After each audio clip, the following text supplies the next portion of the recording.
Sa totoo lang, mga kababayan ko, wala ka namang i-expect sa SONA talaga. Kasi wala naman talagang nagawa yan si BBM. Nyor! Marami na pong mga Pilipino nagugutom po. Diyos ko, hindi mo alam ang buhay ng isang simpleng mamamayan. Hindi mo yata alam kung magkano ang presyo ng bigas. Alam nyo, Nyor, marami nang umiiyak na sambayanang Pilipino. Hindi mo kaya magiging presidente, hindi mo kaya pagiging presidente ng Republika ng Pilipinas. Kung hindi mo kaya, meron naman kaya. Kaya naman ni Vice President Inday Sara ang buhay ng Republika ng Pilipinas.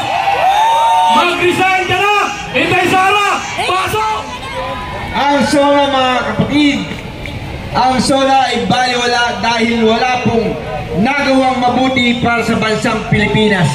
Walang nagawang positibong mga bagay para sa bansang pamamayang Pilipino. Kaya mga kapatid, magkaisa po tayo. Labanan natin ang korupsyon. Labanan natin ang injustice. Ipaglaban ang karapatan ng bawat isa. Salamat po. Mas maliwanag pa sa araw ang mga sinasabi ng ating mga kababayan. Okay, tatanungin natin yung ating mga mascot. Sampalin mo, sila. Pumapayag ba kayong Sampalin mo, Inday! si Sara maging designated survivor?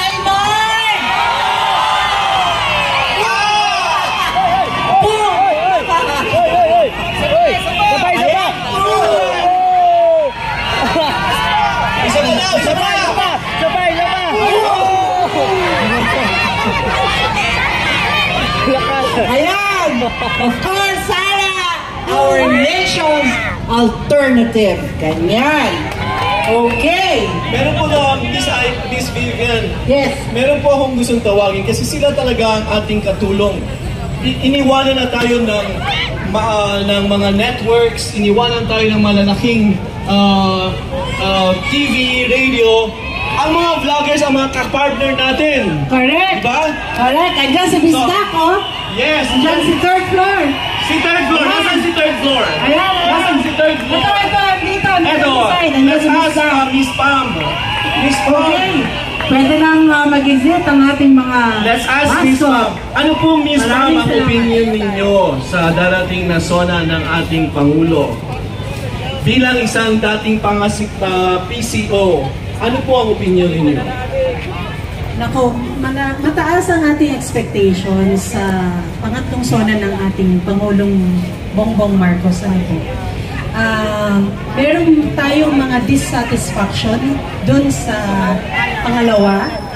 Dahil dun sa pangalawang yun, marami siyang ipinangako, hanggang ngayon ay hindi natutupad.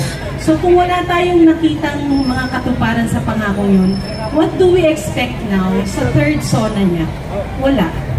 Wala tayong may expect. Yan po ang laman ng aming vlog kagabi. Wherein in-emphasize namin na isa sa mga pangako niya ay ang Build Better More. Anong nag-build na? Meron ba? Meron na ba tayong mga nakikitang karagdagang kalsada? Karagdagang tulay? Mga eskwelahan? Ospital? Wala. Pinangako niyang gagawin niyang 9 na oras ang biyahe from Bicol to Ilocos ba? Tama ba? Na sa kasalukuyan 20 hours. Pero sa natitirang taon na meron siya, imposibleng magawa ang tulay na pinapangarap natin. So, mataas ang expectations ng bawat Pilipino sa pangatlong SONA niya. I can already say na wala, bagsak siya sa grado. Failing grade! Failing grade! Ma'am Vivian. 74! Hindi eh. Mukha nga 65. Ano lang, siguro 15 out of 100. Salamat po.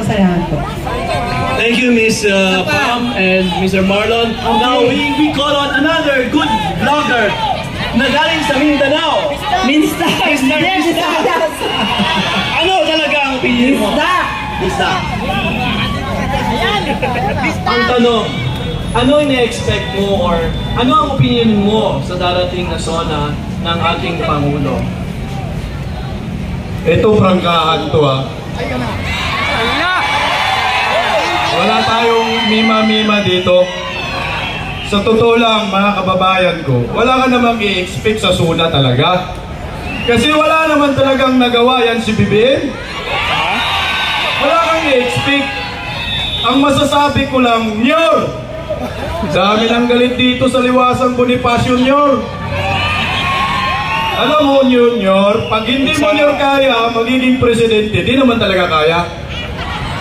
Mas maganda, Nyor, mag-resign ka na. Ito na lang siguro gawin natin, Nyor eh. Usapang, ano na lang, di man ako nabudol, no? Kaming mga Pilipino, sawang-sawa na sa pagmumukha mo.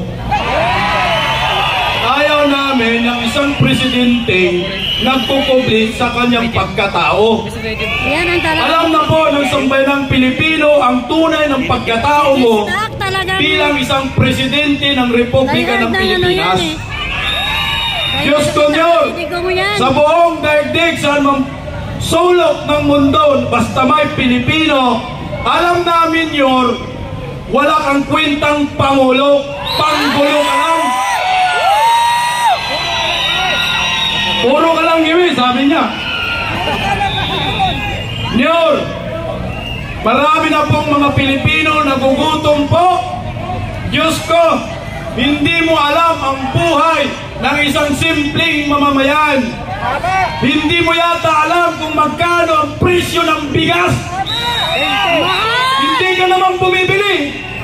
Hindi ka naman pumupunta sa palengke. Pero ng taon ang ginagastos nila. Alam nyo, Nyor, marami nang umiiyak na sambayanang Pilipino.